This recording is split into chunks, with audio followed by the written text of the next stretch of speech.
Armored Core 6 is here, which means FromSoftware are back to beating us within an inch of our lives with impossibly difficult bosses. Only instead of fantasy monstrosities or elden beasts, this time they've 3D printed a shedload of robots for us to fight. But that hasn't made them any easier or any less frustrating to battle against. The PCA Heavy Combat Helicopter is one of the first tough enemies in Armored Core 6 you'll come up against, and despite it being incredibly early game, it's more than capable of bouncing you back to spawn and holding you there for the foreseeable future if you aren't prepared. And there's a lot to see in Armored Core 6, so we're here to guide you through the fight as quickly and efficiently as possible. The main strategy you're going to want to use to beat the PCA Heavy Combat Helicopter boss is assault boosting.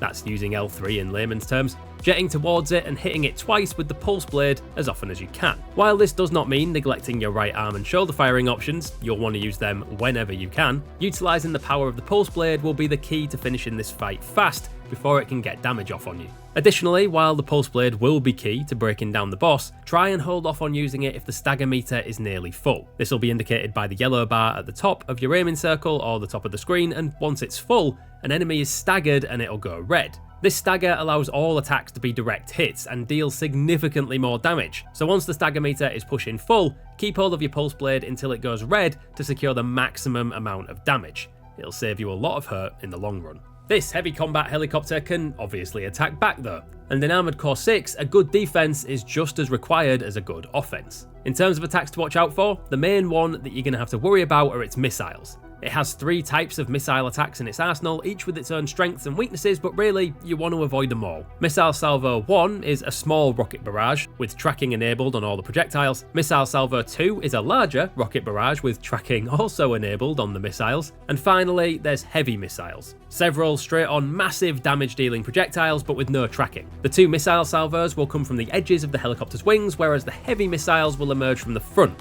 There is no wind-up on any of these missiles, and they're fired without warning, so you won't really be able to read when they're coming. That said, the missiles themselves are fairly slow, so you should have time to move out the way and avoid them. Just stay frosty with your boosts. You can use the quick boost, which should be square or X depending on your controller, to move out the way easily enough. But it's easy to fall into the trap of only using this to strafe from side to side, so don't be afraid to mix it up and add some verticality to your dodges too. The 2 missile salvo attacks, like we said, have tracking enabled on them, which allow them to pick up on your movements, but the tracking struggles to keep up with vertical moves, so jumping up and down can make this fight a lot easier on your health bar in general. Outside of the rockets, you'll also have to contend with Gatling guns, but those don't do too much damage and can be largely avoided with distance and some good old-fashioned quick boosting to dash out of range. Just make sure to keep an eye on your own stagger meter. It's very easy to just tunnel vision on your own health and tank a few Gatling rounds, but if your stagger goes off, you'll be rendered completely immobile, giving the heli all the time in the world to charge up a heavy missile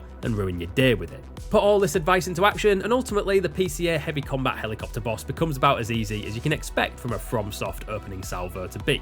Armored Core 6 has a ton of bosses that you'll have to take down, and they only get tougher from here. So, if you're ready to move on to the more difficult fights, check out our guides for the other bosses in Armored Core 6, or if you're here and you're still not convinced the game is for you, check out this video, where we ask whether you should buy Armored Core 6.